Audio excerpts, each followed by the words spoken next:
Everybody is Anthony Brogdon, and I'm coming at you once again. And let me tell you something, and you know my people who've been watching me, I keep it real, right? The lady on the channel, I'm impressed with her extremely. She's committed to what she does and helping people and stuff like that.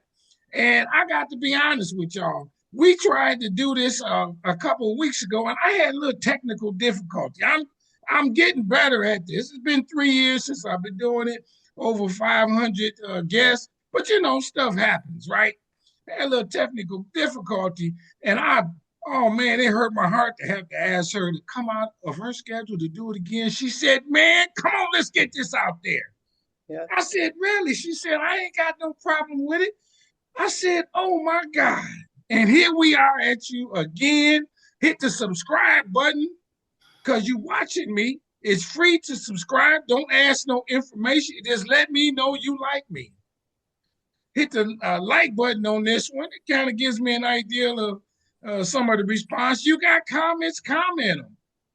Let me tell you, one of the comments I got from somebody, and I've got this more than once. Somebody said, "Hey man, you interrupt the people too much." And I said, "Okay, well, I take that to heart, and I do my best, but at the same token, you know, I gotta kind of keep it lively. You know how I do, and so I do my best, everybody. But if you feel that way, comment. I ain't scared of y'all. All in the digital world. I ain't scared. Say what you want to say. Not no racist type stuff. Keep that to yourself. We ain't doing that on this show. This show is for all nations, all cultures, all religions, all people of all their ethnic backgrounds.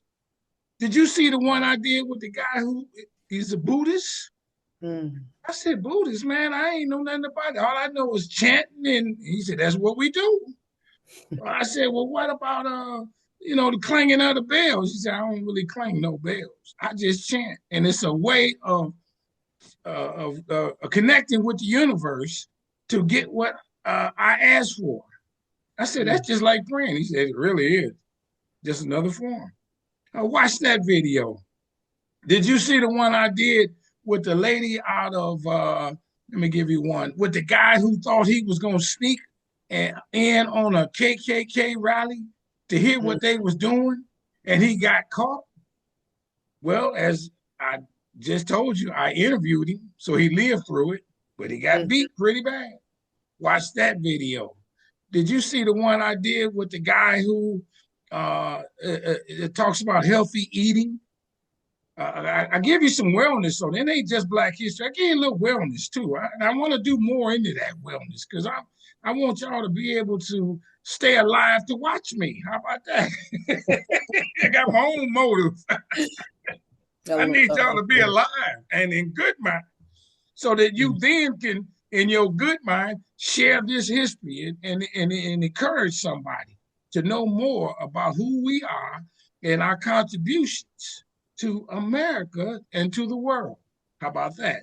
Let me see. Did you see the one I did with the lady whose great great grandfather was enslaved and he took up with the British? And my man ended up moving to Liberia? Ooh, I ain't playing with y'all, my friends. So watch that one. A couple more housekeeping notes. You know I do public speaking.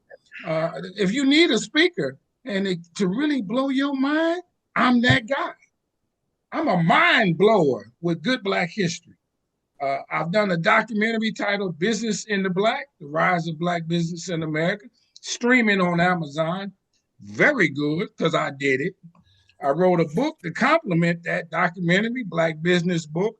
It's America's #1 Black business history book on the market. There is no other book like this one. 200 facts and really more than that. And that's on Amazon. A couple more. I got that children's book titled They Did It. Just don't have a copy. I sold out of them. I got more coming in from the printer. So don't worry. You order it, I'll get it to you. But it's 30 rich Black people who lived in the 1800s, titled They Did It. I got Black History 365 days a year for y'all, my friends. It's called Do Your Best, Be your best. It's quotes by famous Black people. It's a calendar. And then lastly, they did it. I like that they did it. It's a calendar featuring 12 rich Black people who lived in the 1800s. You hear me use this term strong a lot. Strong is my favorite word. I've been saying strong for over 20 some odd years. And in my world, strong stands for strength, tenacity, resilience, and a sense of oneness, nobility, and grace. And that is my introduction to the strong, good looking soul sister, eloquent lady that's coming on the channel today, who is coming back with me because of my fault. All right. Let's welcome her. Come on, tell us your name. Thank you for being on Strong Inspirations. Thank you so much, Anthony. It's so beautiful what you said. My name is Ira Revels. We're Yeah. rebels. Right on. I told you she's good looking, ain't she? Yes, sir. And she's smart. Thank you, sir. Miss Rebels, if I may say, where were you born and raised? We let the crowd get to know you a little bit. So I'm from the Deep South. I'm from New Orleans, and I was partially raised there. The I would say when I moved in my teens to the northwest part of Louisiana, the oldest settlement in the Louisiana Purchase. It's called Natchitoches, Louisiana. It's in the Okay. northwest part of the state. Okay. New Orleans. Let me see. What part of New Orleans? And are you a? I mean, you a native New Orleans? You do New Orleans type stuff. You can cook real well and all that kind of thing. Yes, sir. I'm a native New Orleanian. I can cook as you put it real well. But I've learned how to make some adjustments to all the butter and the rich sauces and those types of things. But yes, sir, that's what I do. Did you grow up in a black neighborhood in New Orleans or in Louisiana in general? Well, I would say in Louisiana in general, um, I grew up. I am from originally an area of New Orleans that's up and coming. There's a lot of development in this area. It's a very mixed area now. It's called Kenner, Louisiana, near where the airport is. Okay. And then we moved to Northwest Louisiana, Natchitoches. It's predominantly Caucasian, but it certainly is a large population of African Americans and Uh, indigenous people too, as you can imagine. Yeah. I love Louisiana. New Orleans in particular. I've been there, Essence festivals and things of that sort. And there's a lot of French connection. Is that part of your background, the French, or any of that kind of thing that you know of? As far as I'm aware of, my background is likely primarily, I would say, indigenous. So, what folks, would call Indians. It's also native to the area, right? The area of Louisiana where we're from. So it's rather mixed. I almost call myself a mutt because I'm a bit of everything. If you Yeah, look at me, you can see that. yeah, Uh, sure. but I identify as a Black person or as a person of African descent, as we probably all should. Yes, sure, Yeah. sure. Did you grow up with white people? I know when you moved to the other community, there were a lot of whites. Was there a transformation in you to go from where you initially grew up to the new community and having to deal with the new surroundings? I would say that when I was growing up in New Orleans, from my recollection, again, it was when I was younger, but I was in probably what would be considered a predominantly white neighborhood. And then when we moved to Natchitoches, I was in pre- actually I moved to a very predominantly Black elementary school. Um, and then as well, the schools that I went to after that were predominantly Caucasian. Oh, Mhm. growing up as you did you like being around black people? Because and the reason why I say this, I'll give you an example, and I'll keep this question short. I went to a camp. The camp I went to a couple camps. The first camp I went to, it was a religious Lutheran camp, a lot of white kids. And man, I had a good time. Yeah. And I go to another camp with black kids. We in there fighting and stuff like that. I call home, come and get me. Not that Yeah. I wouldn't throw my hands on somebody, but I ain't want no camp like that. Did you have some of that kind of experience going from one to the other? So I would say that I had a very challenging experience because, I felt when I was growing up that I was too white to be black and too black to be white. Does that make sense? It does. I've heard that before. I was very, I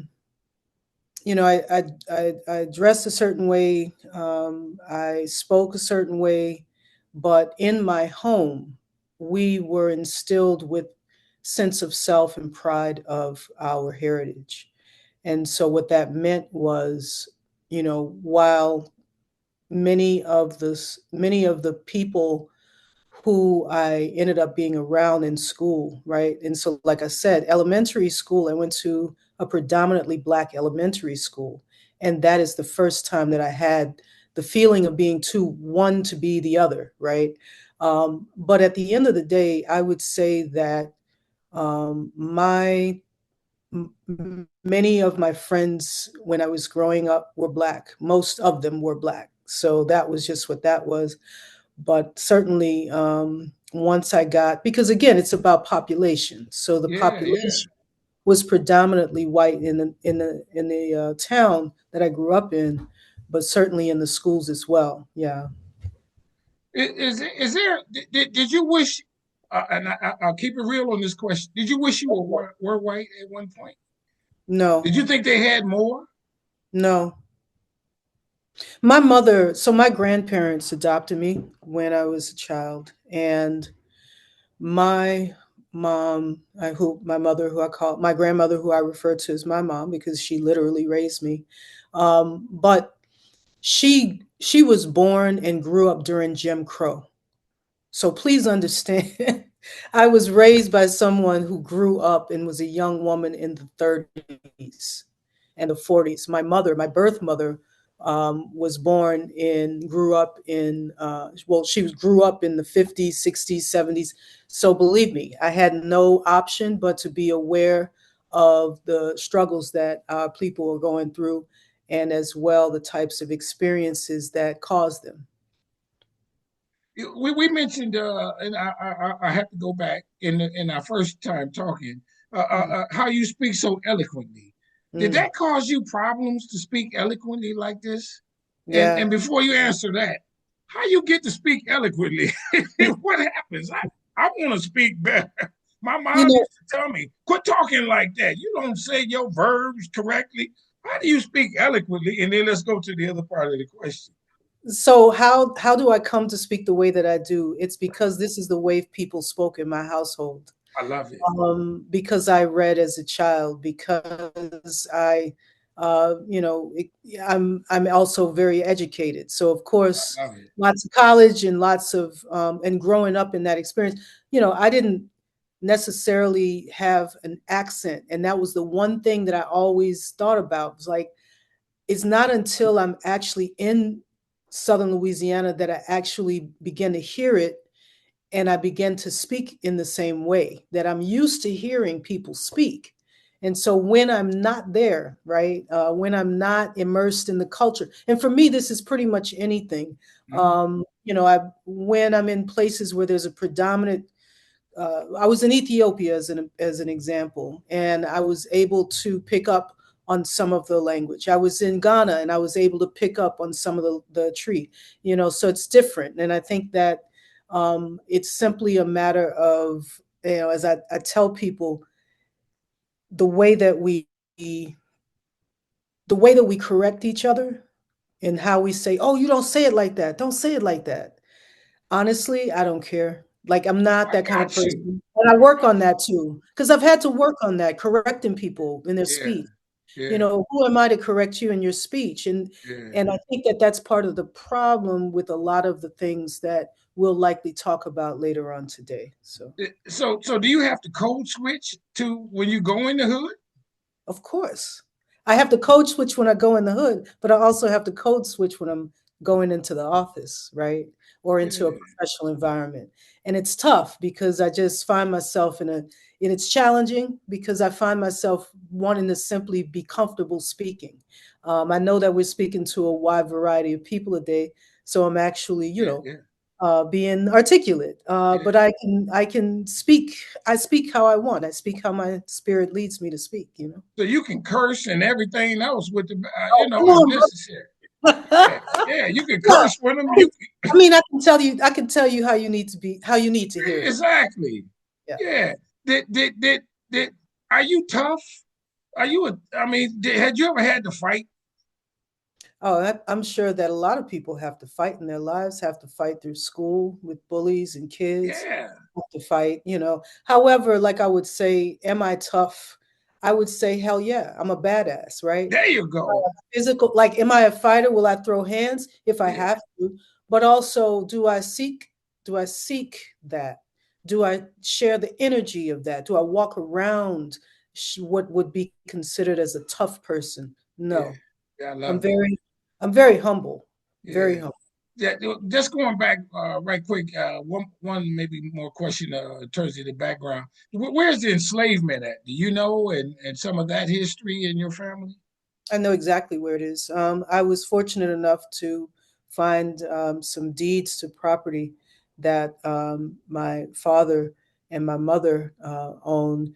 And ultimately, the deeds say that my great grandfather, when in 1873, he was barely 1 year old, was the land was purchased and slaves from the woman who, um, the French couple that actually likely owned our family.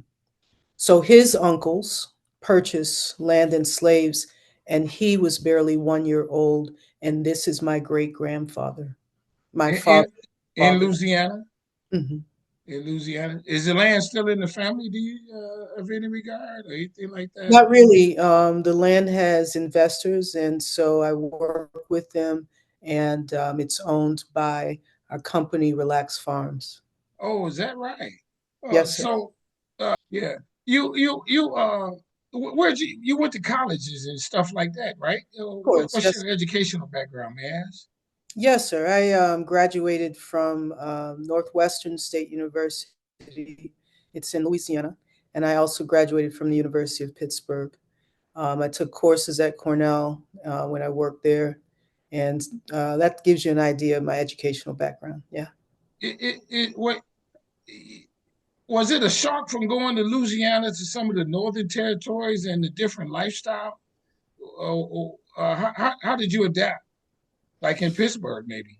Yeah, definitely. Yeah, I went to grad school in Pittsburgh, but I would say from the age of 17, like we traveled, so Okay, I had the benefit of knowing and seeing places, ever since I was a little baby. So we traveled okay. all over, a lot to New Orleans from Natchitoches. We traveled all over the South, Texas, Houston, Dallas.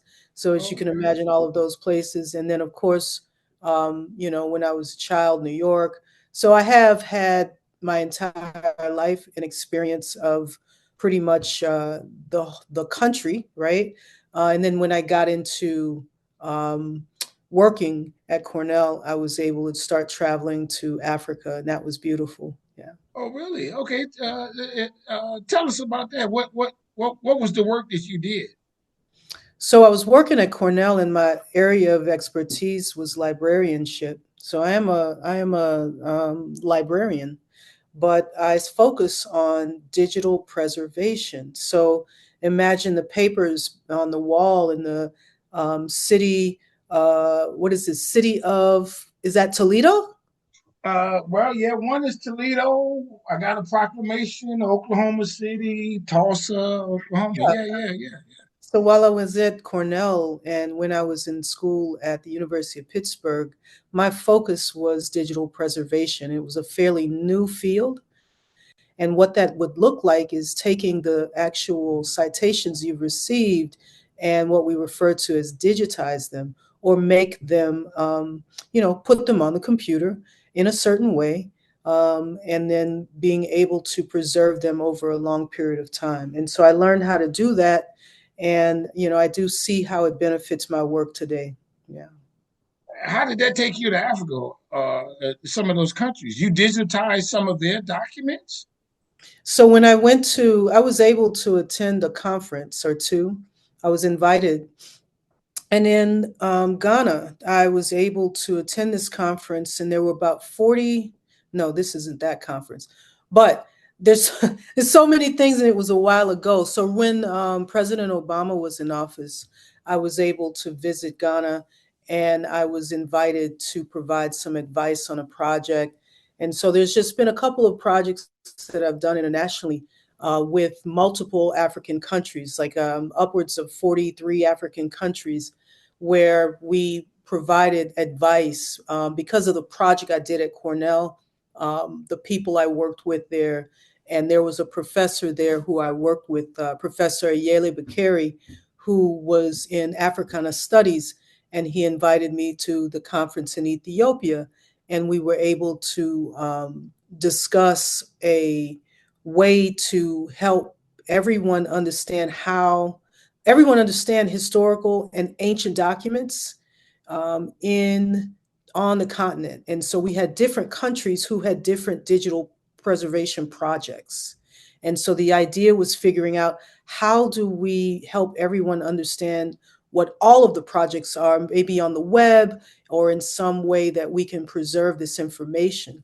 Because remember, a lot of the things that are stored, a lot of the old historic and ancient documents may be passed down in families, or are stored in underground, right? They're Mm. stored in boxes underground because it's cooler. And so that is how they're preserved. But of course, no one knows they're there. And so we want to be able to codify them, index them, and help people discover them. And I was invited to discuss how to do that in a I project love. that I was doing with historically Black colleges and Oh, universities. really? I love it. Let me ask you this: was there a document that you saw that was like mind blowing that you can tell us about that someone had uh, that you did you actually help preserve the documents too and show them how the technique and saw some of the documents? So at this conference in particular, I was able to see photographs of ancient African writings that were carved or written on stone, or Mm. written on walls, just written in a way that it's not on paper. It's not on something that's mobile that you can move around with.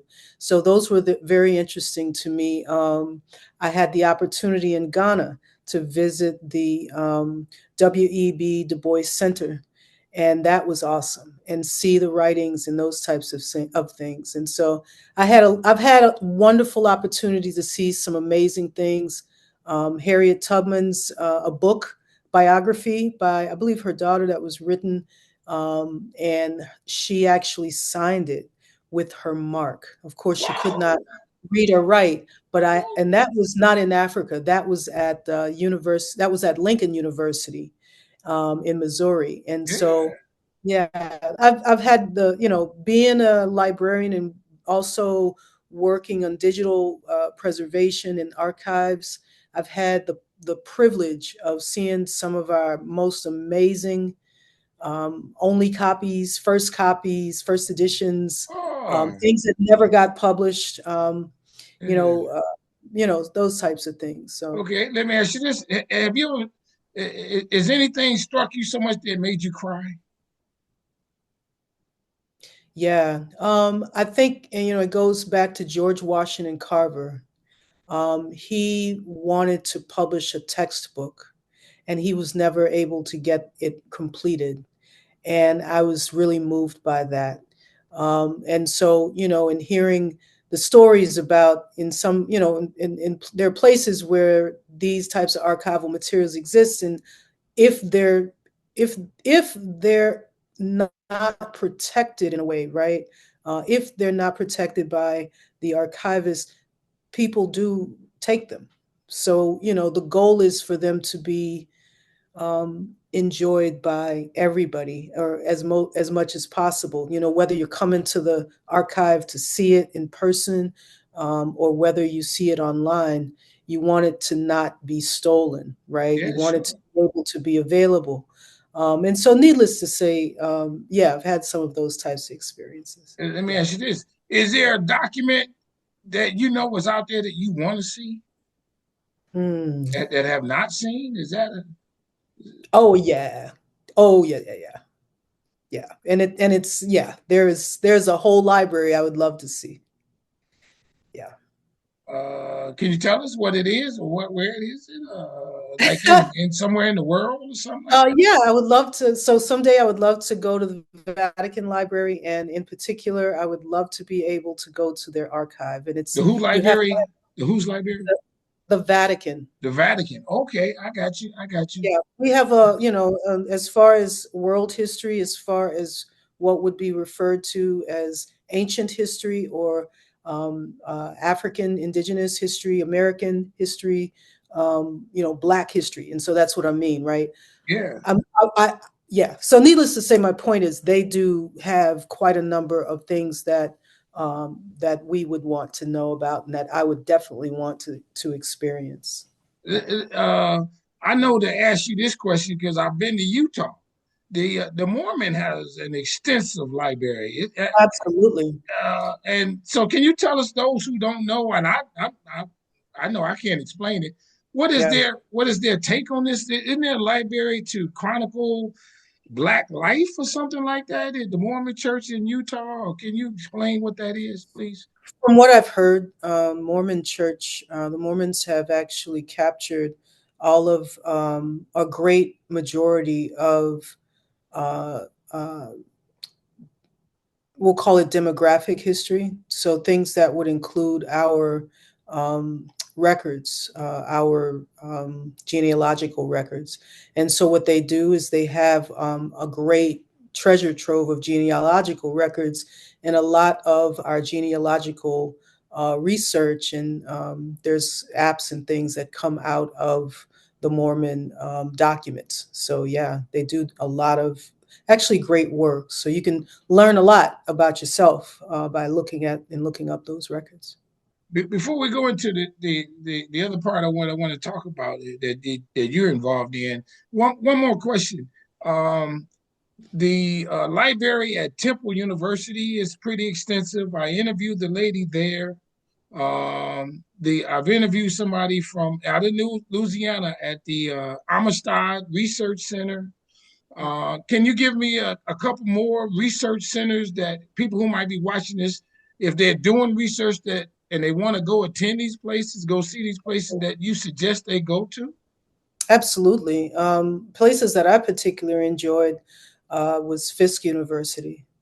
Oh, Fisk has a really? great deal of information related to, the Fisk Jubilee Singers actually performed for the Queen of England.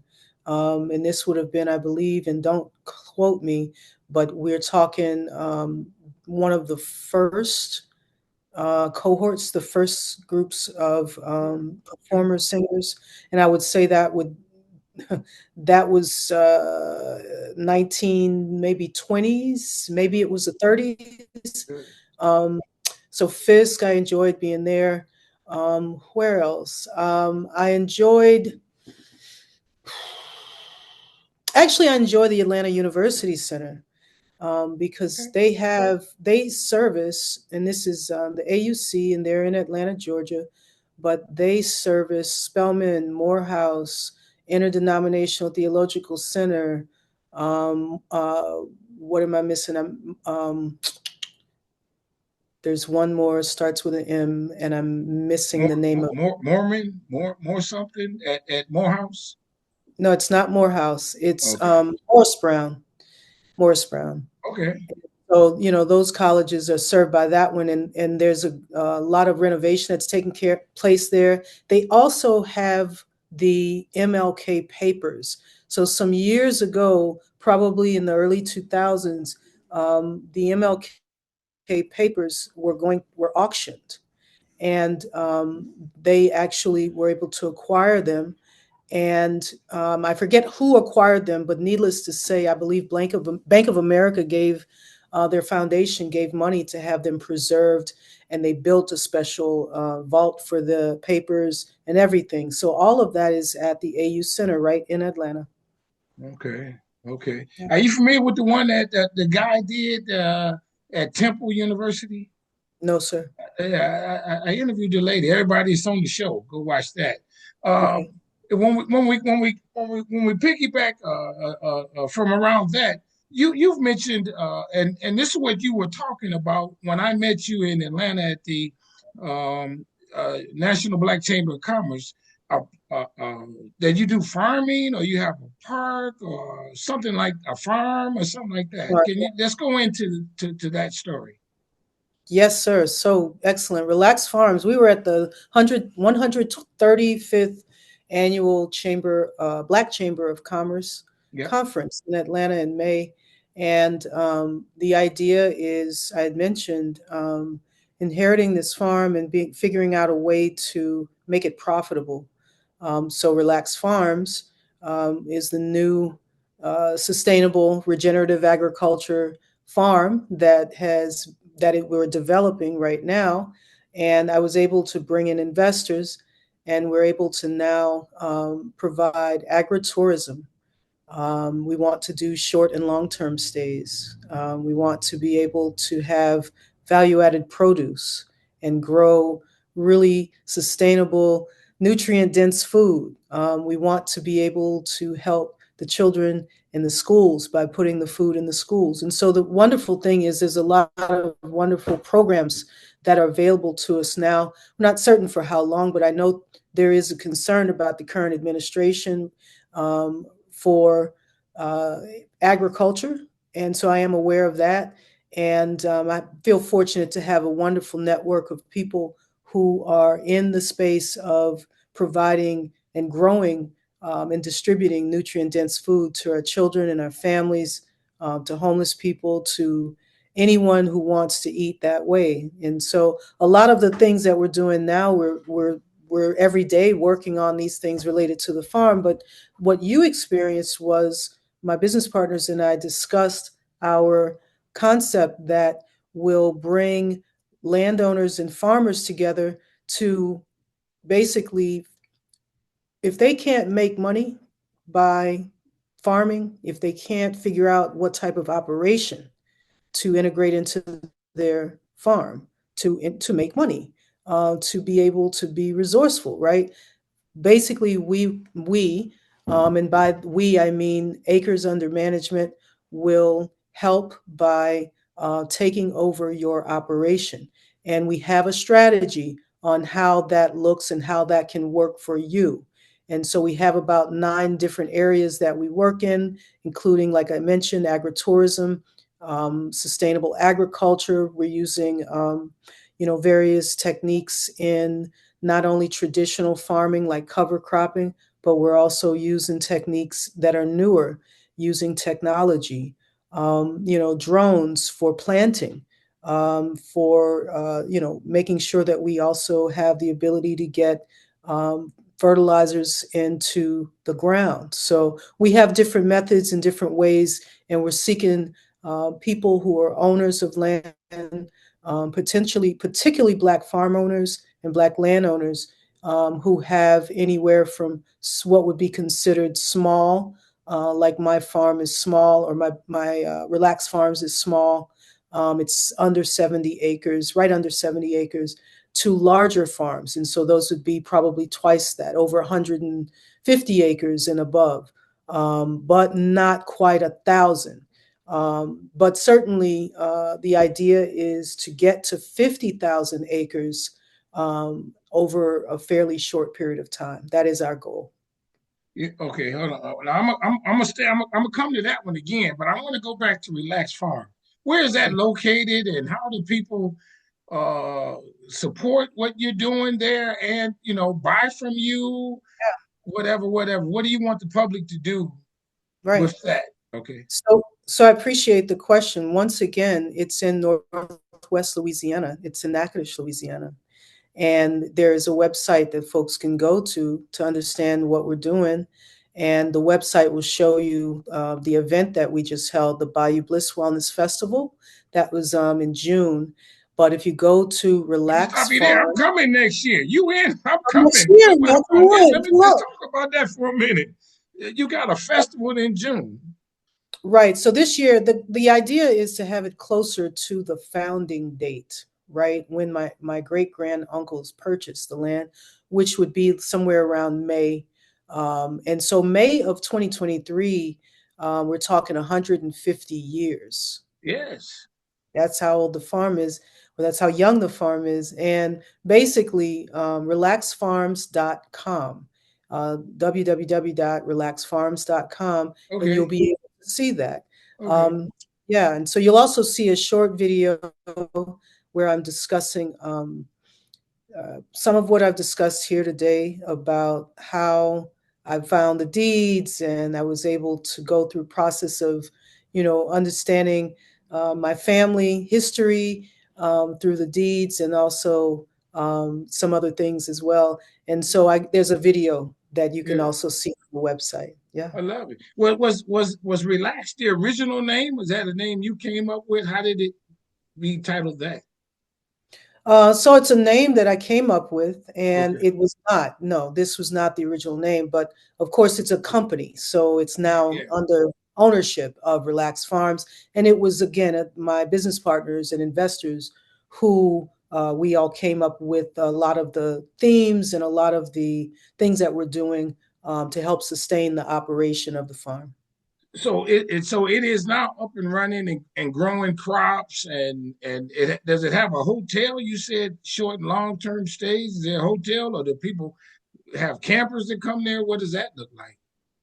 So let me say that not yet. We are Okay. in the process of setting Okay. up our manufacturing operation. We're in the process of setting up our what we call glamorous camping or glamping operation. Yeah. Yep. I'm Uh, familiar with that.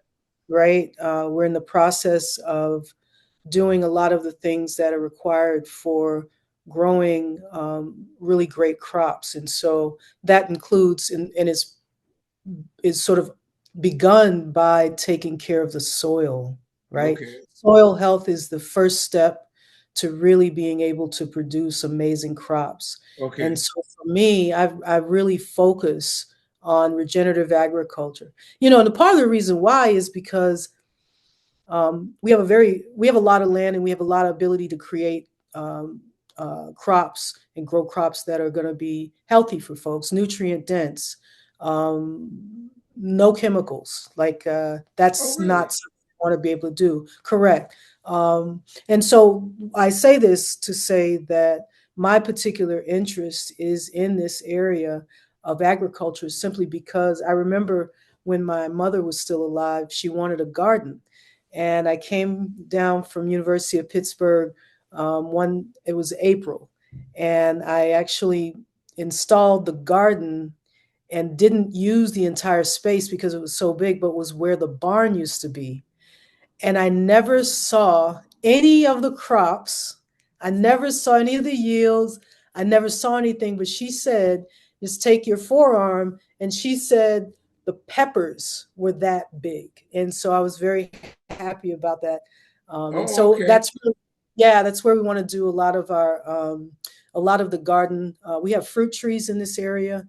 And we want to also grow some vegetables and herbs and various other things in that area. And I did last year. I actually grew Okay. collard greens and kale. Oh, Yeah. really? Okay, I love Yes. it. Yeah, the kale is a new thing. To me, it's kind of new. And in the last 4 or 5 years, I eat kale chips and stuff like that. So, Mhm. 70 acres, what would we equate that to for somebody to get an idea? Is that like 8 city blocks or something like that? Mhm. What would we assume 70 acres to be? Is that like, that's large? That's not small. Yeah, it's fairly large. I would, That's fairly large. it's I would have to, I've never really thought about Yeah, I to wonder what equate 70 it. acres is. Yeah. But certainly, we're talking multiple football fields. Yeah, that's So what I was thinking. Yeah. Is yeah. there a beautiful home that is the original home of your The original grandfather's? home is there. Yeah, Oh, my really? mother's home is there. My father and my great grandfather.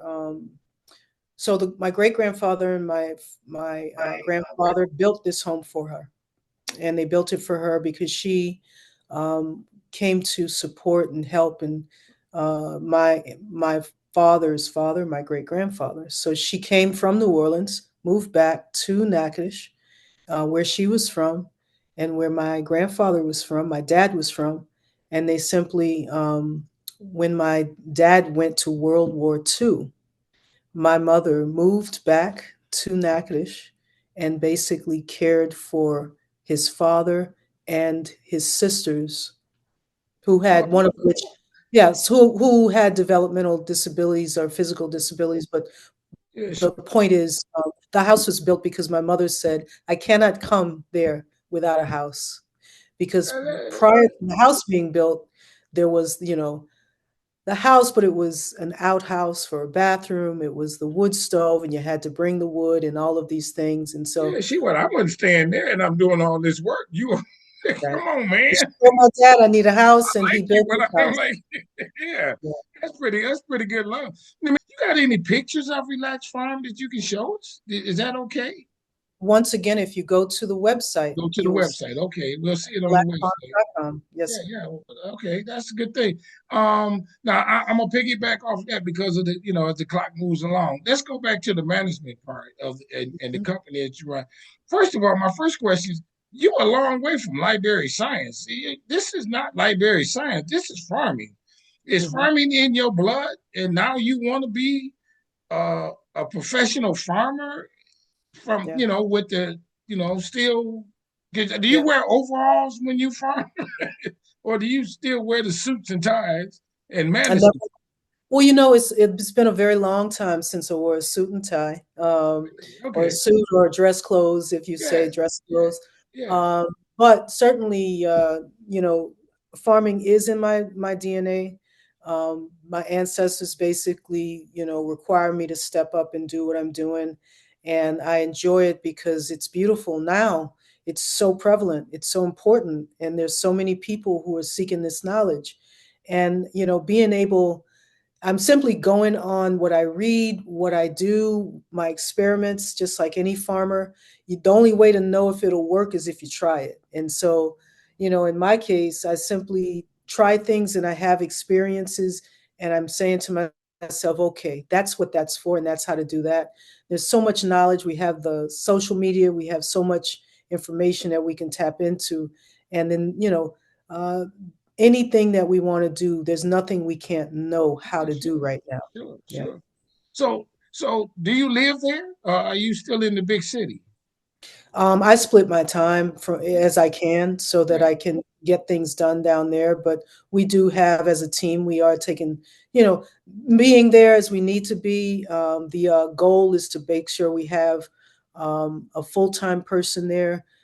Currently, I do have cousins who are helping me out in different ways, and yeah, so we have yeah. we have support. Mhm. Yeah, but the other part of it is the management. So you, as a management team, you travel through the South a lot, or where farms are, to go meet the That's farmers and to have them buy in and to use your consultation skills and that kind of thing. Do you like talking to them? So what's interesting is I work with people on the distribution side of the food supply chain. I work with the people who are in the raw side, the growers, the farmers that you mentioned, from Connecticut all the way to Louisiana.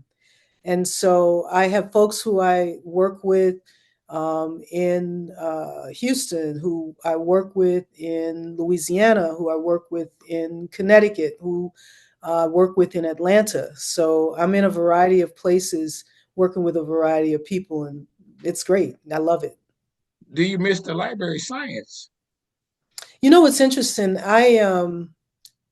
I am still engaged in librarianship, but my experience as a librarian is somewhat different, I think, than traditional librarianship.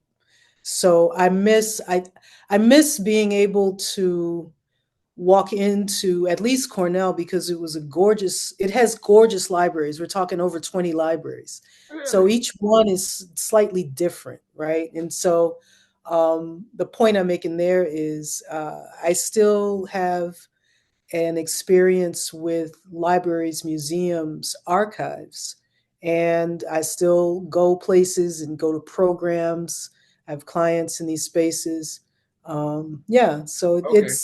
I don't necessarily miss it because I'm still doing the kind of work that I was doing in libraries, which is primarily education and outreach, No. um, and Okay. technology, IT. So I'm still in those spaces. Yeah. Is um shucks. It being so you're diverse. I mean, you're talking to different kind of people. One day you're talking to farmer people, and the other day you're talking to educators from the And the library other day I'm science talking to standpoint. some, and then the Yeah, other day I'm talking to systems engineers, or I'm talking to web designers, or yeah, yeah. yeah. There was a guy at the conference in Atlanta that we was at. He and I interviewed him. His videos on the show. Everybody. He talks about growing food from rocks. Hmm. Did you meet that guy when No, I there? don't think so. Yeah, I'll look for that episode because I'm yeah, curious. yeah. He shows how the rocks are nutrients. That's what they are from the Yeah, soil, yeah, yeah, and that you don't need soil. yeah. And that's what he said. There's a technique, and he wants people to utilize this, especially in areas that don't have soil. Maybe in African countries, things of that sort. Because of your expertise in terms of the consulting with the farmers, is also going international one of the areas that you all would like to go into to help those in as you got the experience in African nations? Absolutely. And you know what? If you go, or if the audience goes to acresundermanagement.com, acresundermanagement.com. Management is spelled out. Yes, sir. Okay. What you'll see is our black paper, and it's a paper that describes what our goals are for, or at least a strategy, and what we consider important to know when we're talking with these different farmers. There's so many techniques, and there's so much information out there. What we've done is simply pull it all together, and we've basically put our spin on it. And now we have a way and a plan for helping people who not only want to own properties, but certainly who want to make their land sustainable. And so, yeah, acresundermanagement.com, read our black paper and understand how we're doing the support that we provide to different farmers and landowners. As we almost come to a close, are you going to write a book? Have you written a book or anything like? I know you said a black paper. Uh, Mhm. I never heard of black paper. That'd be a paper written by black people. I'm not sure what it. But have you written a book or anything like that? Or And got that so, in the works? next year, I think it's coming out in January. I have a contributed chapter to a book that is coming out, and this is, and I please forgive me because the title kind of escapes me, but the goal here is to help young people or people who are interested in librarianship understand the wealth of careers. And so this amazing book. I was asked to add a chapter, and my chapter is on the type of librarian that I was, and that is a project management librarian. And so I think what folks don't understand is there's more than simply just shelving books. Yeah, Um, right, right. yeah. Mhm. Yeah. Well, what are you? Yeah. What are you? You got some diverseness in your career take. What would you say you are, uh, career I wise? would Let's say, call it that. well, I think I'll go with the first part of that question. What am I? I am a soul who has a spirit who sent my body here to actually do all the wonderful things that I'm now able to do. I know my purpose. I know what I'm here to accomplish on this earth. And a lot of the work that I do simply evolves out of my experiences. I haven't been the kind of person to, I've had one job my entire life. And that was the job at Cornell as a librarian. And the idea there was my focus was digital preservation. And so, I have a variety of skill sets, but certainly the easiest thing I can say with regard to my career is I'm into the strategic management consulting space, if you need to put it in a box. Okay. And in that box, you can pull out, um, traditional and agile project management. I have certification in the agile project management techniques and workflows. I also I started back when we talk about AI. I started working with systems engineers and system analysts in the library at Cornell who were working on natural language processing, which we understand now as putting in something you want. I want a book about this topic. I want that whatever, right? Um, and doing that in first in the 90s, this was Google, right? And then now we're talking about ChatGPT or Claude or Perplexity, some of these platforms. So I'm a person of many skill sets. I'm also an artist. As a matter of Well, fact, tonight, yes, sir. As a matter of fact, tonight I'll be going to an opening reception for an exhibit in a panel that I'll be speaking on in December, where I'll display my art. But needless to say, hold on, there's a hold on, lot hold of on. No, no, no, no. Let me stop you there. You know, I'm gonna ask you, what kind of art is it? What do you right. do? So a lot of my work is primarily in the last couple of years. Like I started showing my work, interestingly enough, in 2021. And it was simply just a desire to get it out there, right? And so I after 2020, everybody was doing something different. So in the creative economy, and I started showing my work. But for my entire life as a child, I learned how to play the piano. I learned how to use pencil and paper, right, and hand draw, right. I learned how to paint using acrylics. The last thing that I actually created was a bowl, a nice big bowl that I created using ceramics and sculptures. So I'm working in a variety of mediums. I really enjoy digital art. I started doing a lot of my work in the 90s, early 90s. I was able to get from my mother bought me a Apple computer, well, a Macintosh classic computer, and I was able to begin doing a lot of digital computer assisted art, right?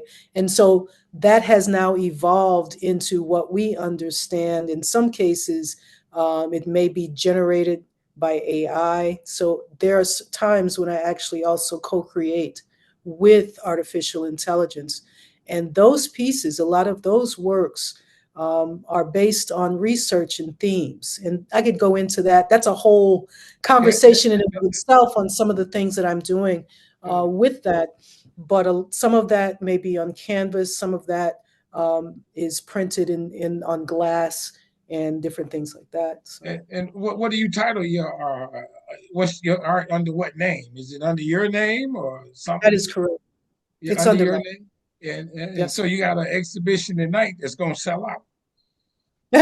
I am in a group exhibit. Okay. Um, I am unfortunately my art piece won't be in the actual exhibit, but Oh, it okay. will be shown on the panel discussion in Okay. December. Yeah. Okay. As we come to a close, let me let you toot your horn. You have you gotten awards for anything? I mean, plaques and stuff like that. What's one of your highest honors?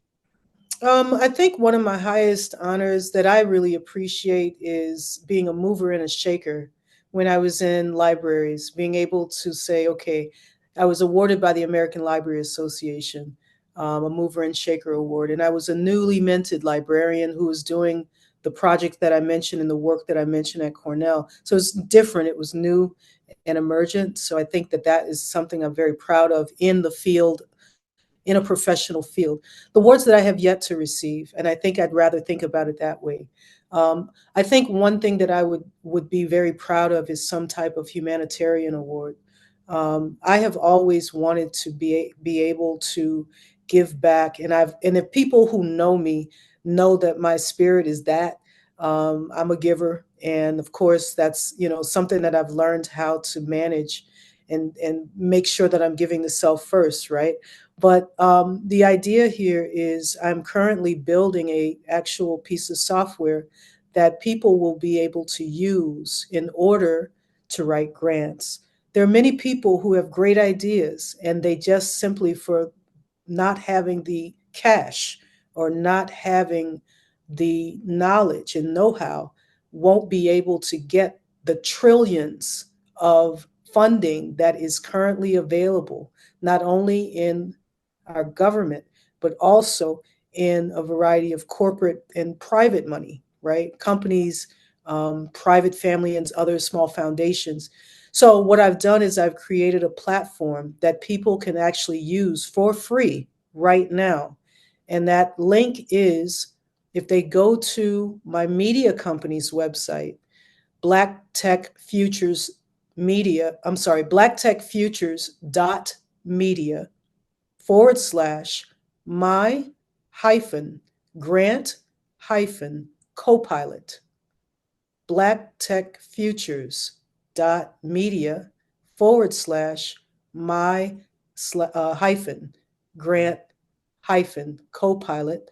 They will be able to simply type in a chat GPT. You'll be familiar with it if you use AI, if you use chat GPT, but this particular platform helps you write grants. It helps you actually formulate your ideas, and it guides you through the process. So it asks you questions and gives you prompts that help you determine, whether you should, add certain information in certain places to actually help develop your proposal. And so with this product, people are able to actually write proposals, correct proposals, make them more aligned to the funder requirements. Let's say you write one and you didn't get it. You can take the same one, put it into the interface and the actual guidelines from the funder, and it will correct your proposal. And that's just a little bit of what it does. Searching and discovering grants as well, those things as well. But I'm actually raising money for that platform right now. It's called My Grant Copilot. I ask everybody to go to my link tree to learn more about this. And the link tree address is https:// linktr.ee/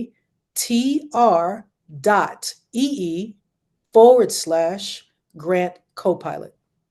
Woo, So unbelievable. link link Yeah, yeah, yeah. dot linktr.ee/ grant copilot. And you'll see the links to not only our podcast, you'll see the links to our Medium, uh, uh, our blog. You'll see link to the actual platform, the free version where you can test it out and use it. And you'll also see a way to book a 30-minute demo with me, and I can also give you some prompt strategies on different grants you're trying to work on. Oh Yeah. man, you're incredible. Oh my God. Um, I guess as we really come to a close, do you relax? I mean, do you play tennis or you bike ride? Because So, what do I do for you got you relaxation? mentioned four companies, all Yeah. very I guess it's four media. Do you Yes. relax?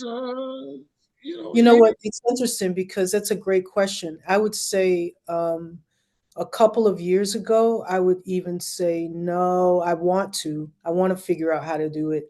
But I do. And for me, a lot of that involves, here's a great example.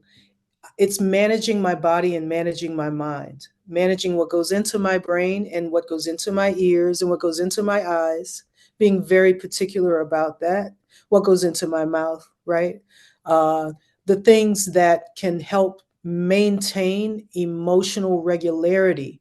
That's my way of relaxing. And I always put that first. I haven't always been that way, but I've had to learn. I would say 2 years ago, I had a stroke, and I Oh am my God. fortunate. Yes. And my doctor looked at me and he said, "Wow, you're lucky." Yeah. So my point with this is I eat in a way that, I eat once a day. I take care of myself. I'm Oh outside as much as I can be, getting that sun, that vitamin D. I yes. walk. I go to the gym frequently. I There you exercise go. daily, stretching Okay. daily. Okay, I cool. do not sit for more than 45 minutes during the day before 5 o'clock because it's really easy when you work on the computer to sit a lot. Yeah. But I try not to sit longer than 30 minutes or 45 minutes. And that way I can get up and stretch and move around so that I don't, harm my back or anything like Yes. that. Yes. Got Yes. to Yes. keep the blood flow going. And Yep. it helps to reduce things like blood pressure. People with high blood pressure, if you Yes. simply exercise, you literally reduce your blood pressure. So, Yes. So all true. of these are techniques that I use to support myself and my lifestyle. Yeah. Yeah. Um. Is there a question I have not asked you? Hmm. Anything? That one last closing remark that you wanted people to say? Anything? I would say that I think what I would love to know is, would you like to also be on a podcast where we talk about. Heck yeah. Yes, because I know that I hadn't started it yet, but I did want to start the Relax Farms podcast because I want to help provide any kind of education and outreach to folks that I can. Yes. We have we work with a foundation, and we were recently awarded funding, and this funding will allow us to actually re-grant it to other landowners and farmers. And so we want to be able to get the word out, and we want to be able to help support people. Louisiana was incredibly hard hit when they had in 2023 there was a huge drought in Louisiana.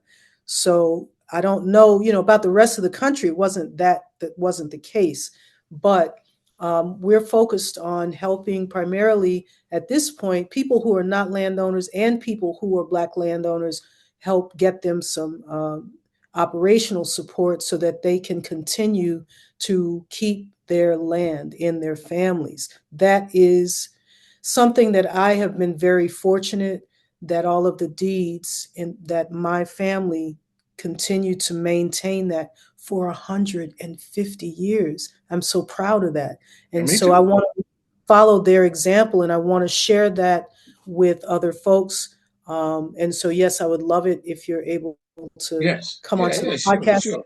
give me some Sure. podcast pointers. Yeah. And Yep. Yep. um, Yep. yes, sir. That's it. So that That's was it. my Yeah. question. If you said yes, you Yeah. answered Yeah. my Oh, heck yeah. Heck yeah. Anything you doing, I want to do. I want to be a part of what you doing, my sister. I Everybody, appreciate here we are at Strong Inspirations, where I give it to you through the guests.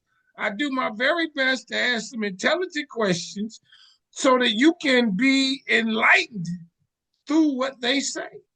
And I believe that we achieved that goal today, my friends. So hit the subscribe button, hit the like button. There is no love button. Hit the notifications bell for when the videos come up. You get a ding, a shock, a smoke signal, your lights flicker, your dog kicks you, your car horn goes off. A bunch of things can happen to you to let you know there is new content on Strong Inspirations. How about this? Everybody follow this sister. She is multi-talented. She do a bunch of things at the same time. One hand doing one thing, another hand doing another thing. Brain thinking about all this stuff. Let Very me give all the succinct. links if you don't mind. If you don't Yep, mind, I'll run them all down for everybody. yep, yep, So yep, if you want to know about the our work in agriculture, go to Relax Farms. That's relaxfarms.com. yep. If you're interested in using my platform, my Grant Copilot, and testing it out and booking a call with me, a prompt strategy, you're going to go to blacktechfutures.media/my-grant- Copilot.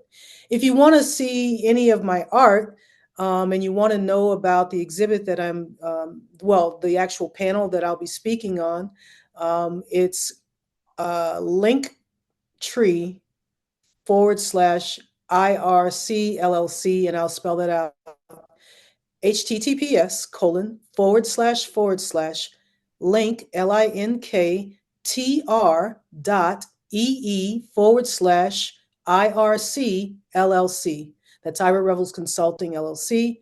And then, of course, if you're interested in learning more about what my grant Copilot is all about, you simply want to go to link dot, I'm sorry, https://